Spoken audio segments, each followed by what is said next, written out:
Apakah channel campur-campur itu bisa sukses? Bisa juga iya, bisa juga enggak. Karena internet itu serba tidak pasti. Kotaro Creative. Selamat datang di kelas digital bersama saya Wawan Kotaro, dan juga di sebelah saya ini adalah guru digital marketing, guru internet saya yang ngajarin saya. Puji-pujiannya udah cukup, Pak? Cukup. Atau kurang, Pak? Kurang. Helm tanya nggak cukup. Dengan gelar profesor. Wow, ngeri. Jadi ada Pak Victor di sebelah saya seperti biasanya everybody di kelas digital. Jadi kita ngomongin tentang YouTube, internet, SEO, kreator ekonomi, metaverse. Ngeri ya. Jadi kita ngebahas tentang konten campur-campur, Pak Vic. Jadi isu yang lagi hangat-hangatnya sekarang ini, banyak yang tutorial yang bilang bahwasannya kalau pengen YouTuber pemula, kalau bukan artis, kita bukan artis, jangan campur-campur. Yeah. Biar kita fokus, algoritma juga mudah merekomendasikan video-video kita. Karena kalau campur-campur juga algoritma bingung. Tidak bisa menangkap sinyal channel ini itu tentang apa. Kemudian penonton juga bingung. Karena penonton akan berkumpul dengan penonton yang lain itu dengan minat yang sama, berada di satu channel tersebut. Tapi ada channel-channel yang sukses. Dia bukan artis, tapi dia campur-campur, tapi sukses. Nah, YouTuber pemula bingung ini gimana sih sebenarnya YouTube? Gitu. Menurut kaidah Pak Victor sebagai seorang pakar, kenapa saya bilang pakar? Karena disiplin ilmunya adalah teknik informatika. Jadi yang dibahas adalah internet ya. YouTube adalah bagian dari internet. Betul ya. Jadi apakah memang susah campur-campur atau nggak ada celah lagi, nggak ada kesempatan untuk sukses channel campur-campur? Tapi why? Kenapa masih ada yang sukses? Itu gimana, Pak Fik? Silakan. Ya, baik. Kalau dibilang apakah konten campur-campur atau channel campur-campur itu bisa sukses, ya tentunya bisa ya. Nah, tapi itu nggak banyak. Oh, bisa, ada, tapi nggak banyak. Tapi nggak banyak. Itu gimana, Pak? Kronologinya seperti apa? Kronologinya, definisinya itu seperti ini. Berbeda dengan, kita abaikan dulu aja yang artis ya. Oh ya. Kalau yang artis kan kita tahu sendiri bahwasanya mereka memang sebelum terjun ke YouTube mereka sudah terkenal. Ya. Artinya mereka sudah punya fans loyal seperti itu. Karena itu masuk akal. Ya, yang betul. Kita bahas sesuatu hal yang nggak masuk akal tapi terjadi. Benar. Nah, lalu bagaimana kondisinya kalau misalkan si channel ini tadi tidak artis, terus kemudian dia kontennya campur-campur tapi sukses. Nah, ada banyak sebab kenapa seorang yang memiliki channel gado-gado ini, atau istilahnya gado-gado kan Mas ya. Nah, itu bisa sukses. Pertama, pertimbangannya kita bisa lihat dulu si channel ini tadi itu dia naiknya atau banyak viewsnya itu dari mana. Nah, ini ada beberapa contoh sederhana. Misalkan pertama, dia bisa viral atau bisa channelnya itu bisa terkenal. Pertama, dia bisa dapat pengunjungnya itu dari platform lain. Artinya apa? Misalkan ada konten yang viral itu pertama bukan di YouTube, tapi kontennya ada di sosial media yang lain. Misalkan adalah biasanya itu yang banyak itu adalah TikTok. Karena memang trennya saat ini memang TikTok. Karena kenapa? Kalau misalkan terkini ya, TikTok itu adalah situs pencarian terbesar saat ini, mengalahkan Google ataupun Facebook ataupun Instagram, seperti itu. Nah, artinya sekarang karena kondisi perilaku yang di TikTok itu memuat video yang jangka video pendek ya, atau nggak lebih dari 1 menit kalau nggak salah. atau mungkin nanti bisa 3 menit sekarang. Ya, sekarang Maksimal. ada perubahan misalkan 3 menit ya. Artinya apa? Di 3 menit ini kan fokusnya adalah itu tadi ya, memutar sebuah video yang memang fokus ke 3 menit. Artinya apa? Kalau misalkan kondisinya adalah konten yang dimuat itu lebih dari 3 menit, maka mereka akan meneruskan ke mencari di YouTube. Oh, runutannya seperti itu. Runutannya seperti itu. Jadi konten viral di TikTok, kemudian karena ini tadi nggak bisa dilihat secara full, artinya apa? Si audien akan mencari. Ini tadi misalkan tentang yang biasanya bikin steak gitu lah. Nah, itu kan awalnya dia viralnya di TikTok. Iya. Konten edukasi, bagaimana membuat steak. Apa itu yang dimaksud dengan medium rare gitu ya. Nah, hal itu karena sudah viral, akhirnya si pihak orang tersebut yang memiliki hal tersebut membuatlah sebuah konten yang ada di YouTube. Artinya sebelumnya dia sudah membuat konten di YouTube ataupun di TikTok. Di TikTok itu hanya sebagai itunya tadi, sebagai semacam intro. Oh. Intro. Teaser. Betul. Oh gitu. Teaser. Nah, nanti karena orang tadi tertarik dengan apa yang dibahas di situ tadi, detailnya bisa dilihat di YouTube. Nah, di YouTube inilah yang tadinya awalnya dia nggak punya fanbase, nggak punya penonton, atau lagi dia nggak menggunakan kata kunci SEO dan lain sebagainya, dia bisa akhirnya trafiknya bisa naik. Seperti itu. Ketika sudah banyak orang yang melihat dari platform yang lain, akhirnya apa? Yang orang yang pernah melihat tadi, ketika misalkan nanti dia buka YouTube lagi, dia akan muncul rekomendasi bahwasanya dia pernah menonton itu tadi. Atau misalkan ada konten baru, dia akan memunculkan. Seperti itu. Meskipun kontennya pada saat itu, kondisinya pada saat ini fokus, yaitu tentang cara masak steak. Seperti itu. Nah, lalu pertanyaannya bagaimana sebuah konten gado-gado tadi bisa viral? Ya, kondisinya seperti itu tadi sebenarnya. Ada satu video yang membuat orang itu mungkin belum pernah dibahas sama sekali di konten manapun, di channel apapun, tapi kemudian pada saat itu merupakan bagi audien merupakan pengalaman yang baru. Akhirnya apa? Dia ngambil dilihat di TikTok, diadopsi, terus kemudian diambil diterapkan di YouTube-nya tadi. Bikin konten yang viral itu tadi. Topiknya tentang yang viral di TikTok. Ya, yang viral di TikTok. Nah, akhirnya apa? Yang awalnya kontennya gado-gado, ini juga ikut keangkat. Paham ya maksudnya ya? Iya. Jadi misalkan yang satu video TikTok ini tadi viral. Nah, sebelumnya dia di YouTube sudah buat konten gado-gado. Nah, satu karena viral, akhirnya apa? Kebiasaan orang yang melihat itu kan pengen lihat lainnya lagi kan ya.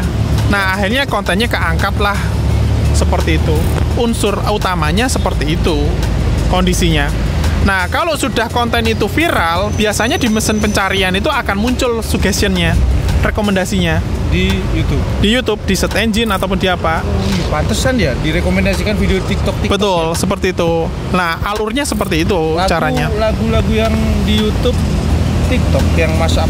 Iya, mashup terkait dengan lagu yang digabung-gabung itu kan ya. Nah, seperti itu alurnya. Nah, jadi bisa jadi yang konten gado-gado itu tidak murni sumber trafficnya atau sumber audiennya banyaknya itu dari YouTube, tapi malah dari platform lain. Gitu. Berarti ada cenderung kemungkinan jadi bisa sukses juga channel gado-gado. Bisa. Gimana, Pak? Strateginya gimana untuk kalau kemarin kan kalau kemarin kan kita bahas channel gado-gado, kita bisa sukses, solusi dari saya itu adalah membangun personal brand. Yeah. Cuman kan tidak semudah itu membangun personal brand. Tidak langsung hari ini bikin, besok kita langsung terkenal kan nggak mustahil. Yeah. Butuh tahunan bahkan. Nah, ada lagi nggak selain personal branding, Pak? Itu mungkin bisa memakai metode yang viral TikTok tadi. Terus cara pengaplikasiannya bagaimana di satu channel ini gitu. Strategi untuk kontennya ini gimana? Apakah kita harus mengikuti setiap video kita harus mengandung trending TikTok?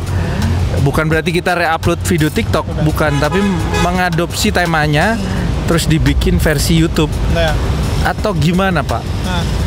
Nah, kalau bicara tentang bagaimana menjadikan sebuah konten gado-gado tadi itu bisa viral gitu ya.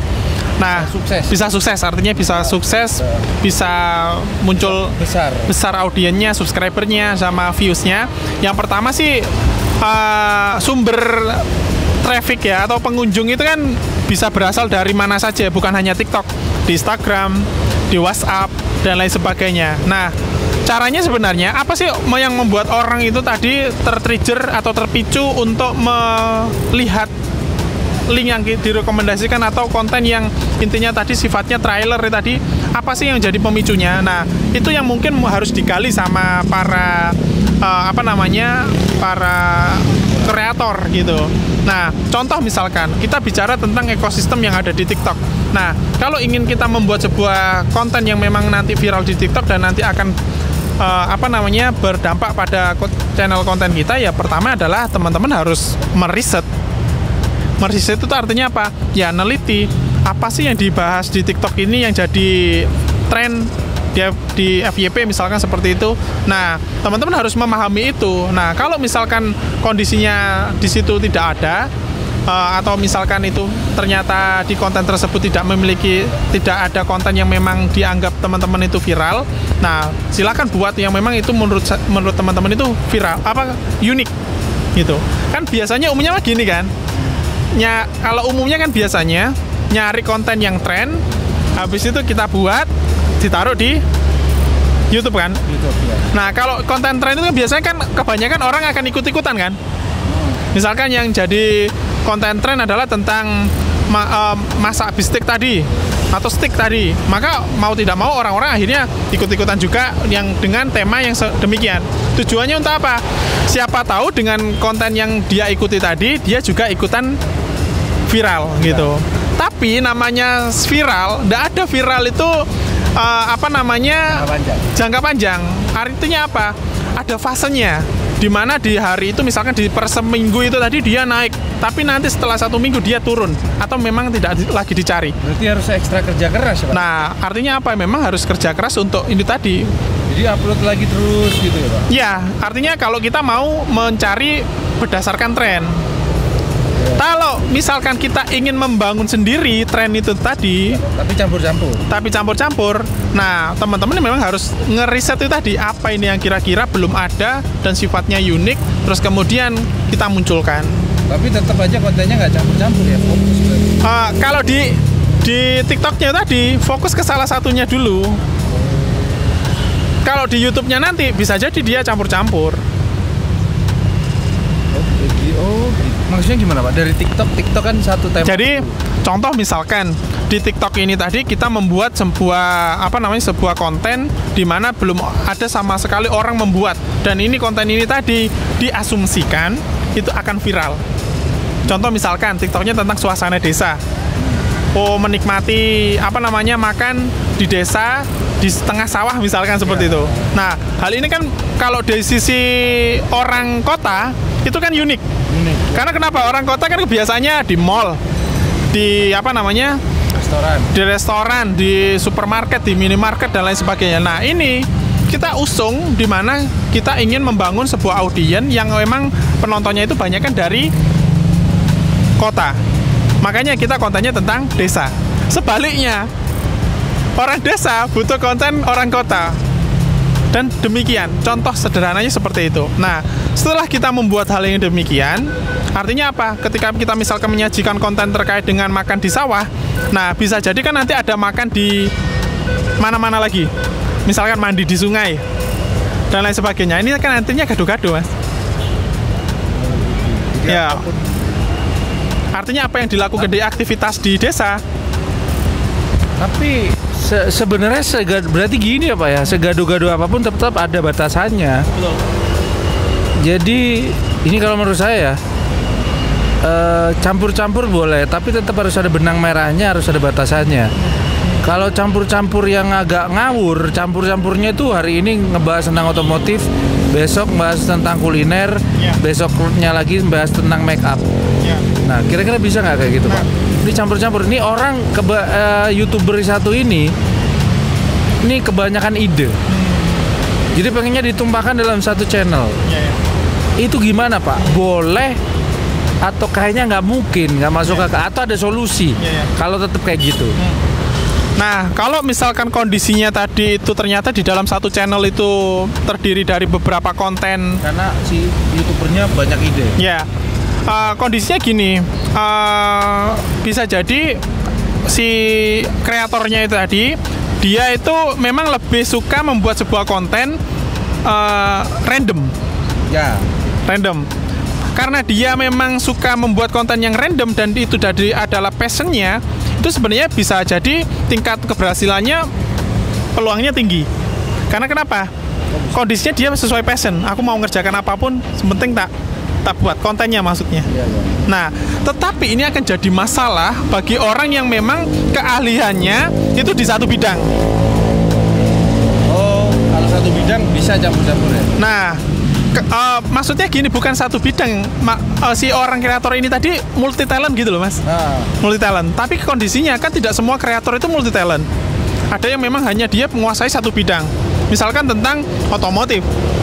Tapi kebetulan orang yang ini tadi, aku pengen multi talent, makanya dia nge-review A, nge-review B, nge-review C. Atau juga bukan dari kreatornya, dia ternyata punya tim. Punya tim.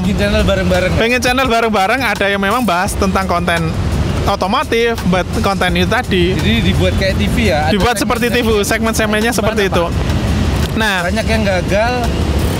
Kayak banyak yang gagal. Nah, kalau misalkan dibicara tentang faktanya, apakah konten yang gado-gado ini tadi banyak gagal? Ya, memang banyak gagalnya. Karena kenapa? Seperti ini aja analoginya. Kita mengenali suatu objek, ya, mengenali sebuah orang, terus kemudian misalkan Wawan Kotaro misalkan. Nah, Wawan Kotaro kalau orang dulu yang tahu Wawan Kotaro, dia itu multi talent. Bisa membuat videografer, seorang videografer, seorang fotografer, seorang animator, terus kemudian seorang broadcaster, terus kemudian sebagai seorang social media manajemen. Nah, desain grafis. Artinya apa? Orang kalau melihat Wawan Kotaro, oh dia nggak akan bisa mudah dikenali. Karena kenapa? Dia punya profesi yang banyak sekali. Abu-abu. Nah, akhirnya apa? Orang nggak akan mengenali dia sebagai spesialis. Karena kenapa? Dia semuanya bisa. Nah, berbeda dengan kondisinya kalau misalkan Kotaro adalah seorang YouTubepreneur. Nah, di sini akan orang memudah mengenali, oh Kotaro adalah seorang YouTubepreneur. Makanya dari itu, kenapa dianjurkan kalau misalkan kita membuat sebuah konten itu atau channel itu fokus ke salah satu topik bidang. Supaya pertama mudah dikenali audiens, fokusnya kemana, dan yang kedua adalah pertama terkait dengan suggestion dari algoritma YouTube. Nah, kenapa kok harus ada suggestion? Kenapa YouTube ini mau agar apa ya? Si YouTube ini tujuannya untuk apa? Kenapa kok seorang channel YouTuber itu tadi harus punya topik-topik itu tadi? Itu kaitannya dengan bisnisnya mereka, yaitu AdSense. Ya. Pernah nggak kepikir kalau misalkan kontennya gado-gado, kira-kira YouTube akan merekomendasikan iklan apa yang tepat untuk si audiennya? Kan bingung ya? Bingung akhirnya kalau misalkan channelnya itu A, B, C, D seperti itu. Malahan nggak ada iklannya. Malah tidak ada iklannya. Artinya apa? Artinya kan gini, bisnisnya si YouTube itu kan gini, atau Google itu kan gini ya. Ada seorang pengiklan atau advertiser ingin minta tolong ke Google, ini loh aku punya usaha, tolong misalkan pasarkan. Misalkan pemasarannya tentang teknologi. Nah, kalau misalkan ada channel yang sifatnya tadi gado-gado, Google pasti akan memilih channel yang memang fokus ke topik berarti teknologi. Lebih spesifik, duitnya akan lebih banyak Pak ya kemungkinannya. Betul. Semakin kita punya spesifik channel membahas tentang satu bidang, itu maka nanti pendapatan kita juga akan berpengaruh seperti itu. Ada lagi Pak, ini menurut saya Pak. Gimana tanggapannya Pak Fik? Saya mengasumsikan bahwasanya channel satu fokus di satu tema, maka pesaingnya atau kompetitornya ya di satu tema itu. Betul. Misalnya otomotif ya, channel-channel otomotif. Nah, kalau channel campur-campur, pesaingnya akan semakin banyak. Karena hari ini video satu pesaingnya tentang ini. Betul. Itu kan pusing mikirnya. Kayak gitu gimana, Pak? Ya, jadi ya kalau misalkan tadi kondisinya seperti itu, ya mau tidak mau yang awalnya kita kalau di satu bidang itu kompetitornya itu ada satu, atau di satu bidang tersebut kalau misalkan kita mau gado-gado, akhirnya beberapa bidang itu jadi kompetitor kita. Artinya apa? Kalau dikerjakan sendiri itu berat. Kalau tim it's okay. Tapi penonton bingung. Nah, yang jadi masalah sekarang adalah tingkat kenyamanannya si penonton. Penonton behaviornya itu lebih mengenali satu bidang dibanding banyak bidang. Nah, kalau terlalu idealis, kebanyakan seperti itu. Kenapa konten-konten yang tadi tidak berhasil? Ya karena ya orang akhirnya bingung untuk menilai channel ini bahas apa sih fokusnya gitu. Sebenarnya channel gado-gado itu nggak ada larangan, sama di YouTube juga nggak ada larangan di peraturan, nggak apa-apa. Ya. Apakah bisa dimonet? Bisa kalau bisa tembus 1000 subscriber dan 4000 jam tayang ya kan. Ada yang bertanya apakah bisa lolos monet? Bisa, asalkan 1000 subscriber dan 4000 jam tayang. Yang nggak boleh, yang nggak bakal lolos itu ya yang Saforsa pre-upload itu baru nggak bisa. Kalau campur-campur itu bisa everybody. Cuman YouTube juga menyarankan, pakar internet juga menyarankan, YouTuber tutorial kayak saya ini juga menyarankan bahwa saya lebih baik fokus di satu tema karena kita bukan artis. Oke. Sebenarnya boleh-boleh saja campur-campur. Kalau YouTube ini hanya sekedar hobi, bebas ya kan. Oh bisa banyak mas, mau basket, mau bola, kadang motor, otomotif, kadang jalan-jalan, kadang wisata. Ada channel-channel yang deskripsinya banyak, vlog review makanan, tutorial otomotif, wisata. Habis itu tutorial, ada lagi tutorial YouTuber pemula kan, itu jadi satu. Nah, oke, nggak apa-apa kayak gitu. Asalkan tujuan Anda nge-YouTube hanyalah sekedar hobi. Jadi nggak ada tanggung jawab ke penonton. Ditonton terserah, nggak ditonton nggak apa-apa. Tapi buat everybody, khususnya subscriber dari channel ini, semuanya kan pengen lolos monetize.